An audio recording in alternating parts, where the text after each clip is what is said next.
August 2000, Prince Naseem Hamed claims his 35th consecutive victory, knocking out Augie Sanchez in devastating style, to remain the undisputed and undefeated featherweight champion of the world. The undefeated featherweight champion of the world, Prince Naseem Hamed.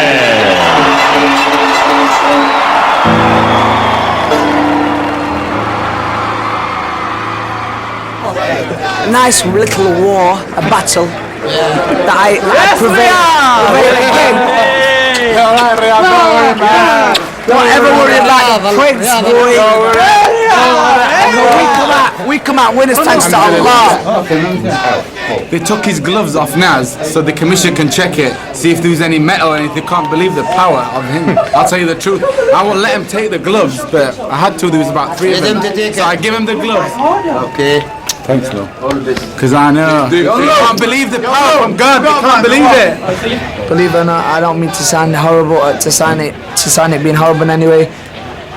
But I knew there was going to be a stretcher involved somewhere. I knew it, but you know, I just hope that I wish and I thank God that everything's going to be safe, because I know it's going to be. Things happen for a reason.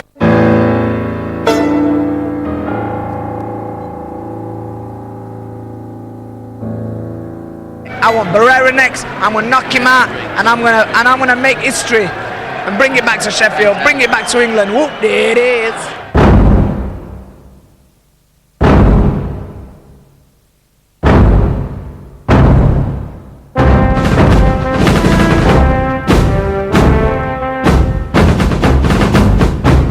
Six months later, and Naz is in Palm Springs, California.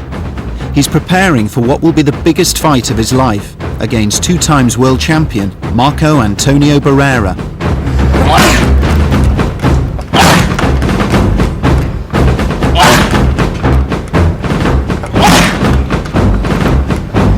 You know, I'm boxing the best guy out there, and this moment in time, I've got one guy on my mind, and that's Barrera.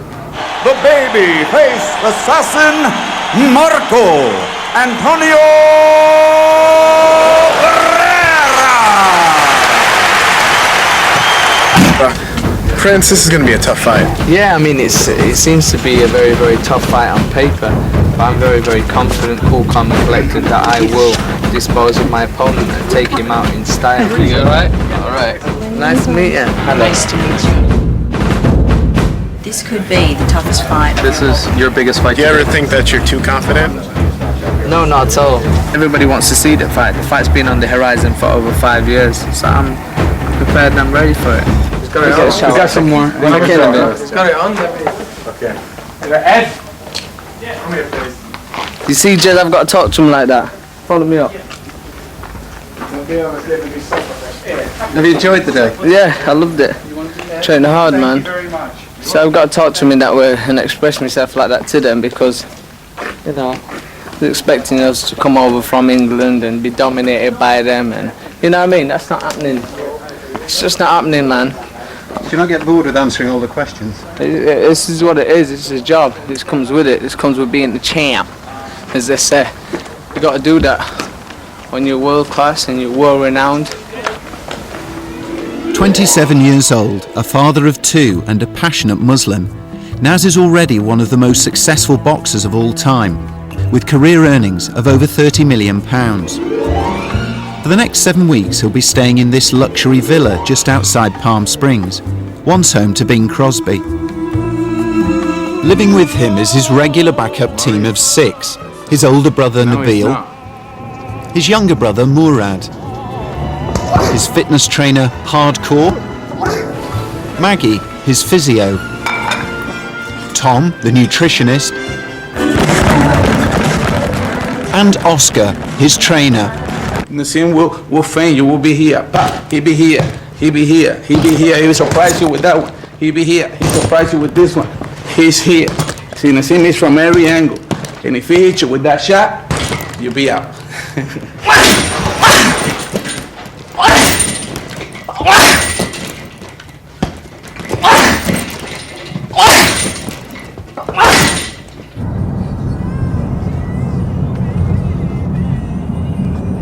So Nabil, why did you choose Palm Springs? The reason I chose Palm Springs, it's a boring place for young people, and that's what I like. It's nice and quiet. It's really quiet for us, and there's nice malls. There's nice. There's not that many nightclubs. There's no nightclubs or anything like that, as far as I know. No distractions. There's no distractions at all. And that, you see that big mountain over there, that's where Barrera's training. Yeah, that's why we're here in the warmth and he's up there in the cold. 1, 2, 1, 2, 3, 4.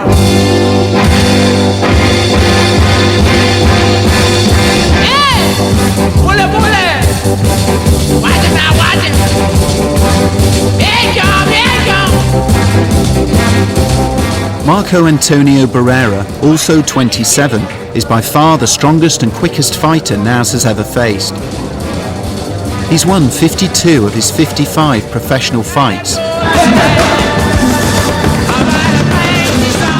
Barrera's training in a public gym.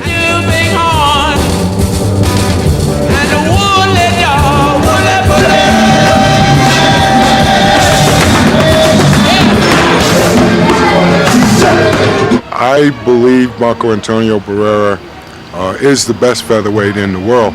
And, you know, that's what this fight's all about. You know, in the true sense of the Mexican fighter, he's a warrior. So he's going to go after Naseem and want to make war. I believe that this is going to be one heck of a fight.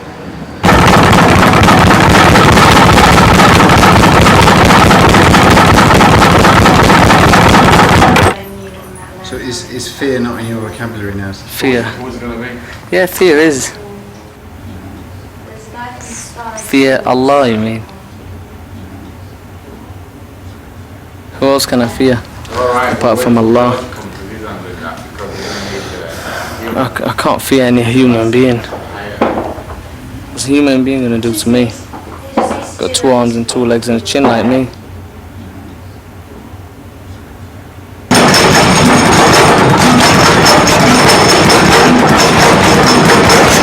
Pues bueno, yo creo que yo soy católico nada más. Hamed, hablando de Alá, yo creo que Alá no le va a ayudar arriba del ring. Vamos a estar él y yo solo. He says he's a Catholic, and Ahmed speak of Allah, but when they fight that night, it's going to be Marco Antonio Barrera and Ahmed, not Allah. Bueno, pues en lugar de que hable que me va a noquear, que se ponga a trabajar, pues yo creo que lo va a necesitar mucho, ya que después de esa pelea va a soñar con Marco Antonio Barrera todo el tiempo.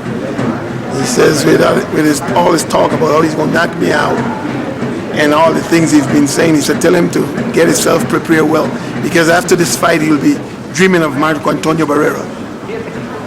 Thank you very much.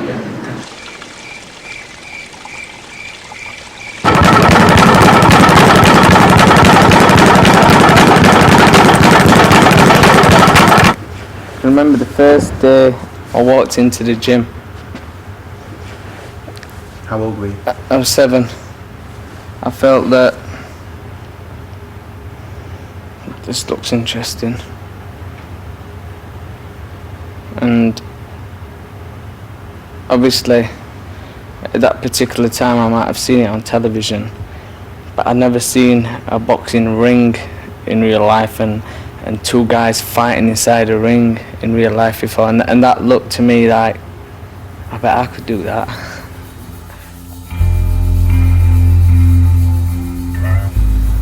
I knew I could fight on the street with kids, maybe 2 at the same time, and still avoid punches then.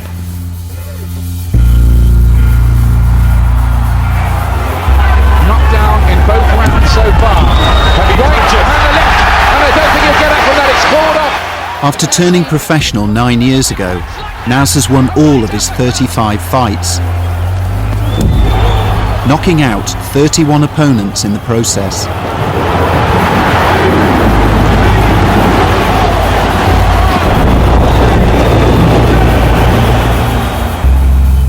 Alright. The science, sweet science of boxing. Sweet science of boxing. I'm talking about punching and rotating your body to the bestest of the best, and basically making poetry in motion, in your punches, your movement, your timing. So hear me now. So this jab here, jab fast, this jab here.